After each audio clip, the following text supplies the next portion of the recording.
I mean, I had two objectives when I left school. One was to feel normal, and the other one was to prove I wasn't stupid. We call it not the sharpest tack in the box.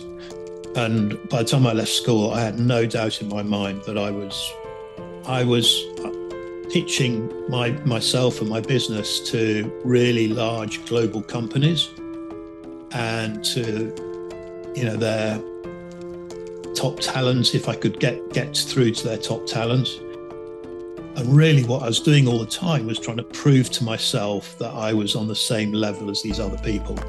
It would take me roughly time and a half to double time to achieve what other people were doing.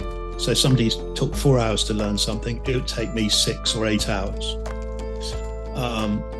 And I set myself a target. I thought, well, if I can make $1 million by the time I'm 26, I'm useless. I had this sudden sort of dawn awakening. It didn't matter how much money I made, it wouldn't make a scrap of difference. I'd never actually seen a doctor.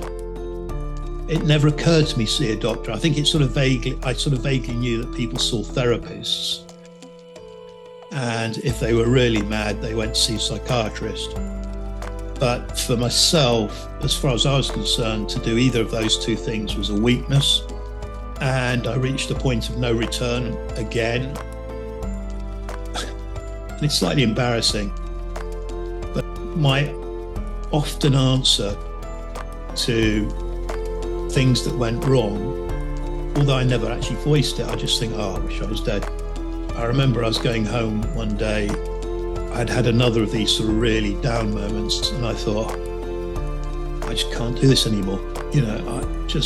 I haven't got the will or the energy to sort of keep on doing this. I used to give myself a really hard time, and still can, if the day hasn't gone well and I haven't, done all the things that I wanted, or maybe I overslept.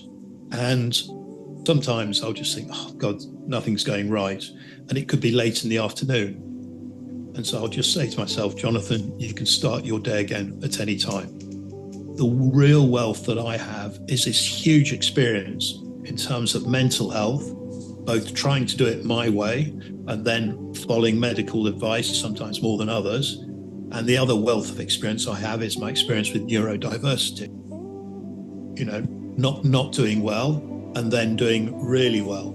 And I thought that is really, really substantial. And so what then fed on from there was, I thought, right, if I can get that wealth of knowledge in one place, then success for me, which was another thing that had always driven me, would be just to do my best to put that knowledge in the public sphere to benefit others.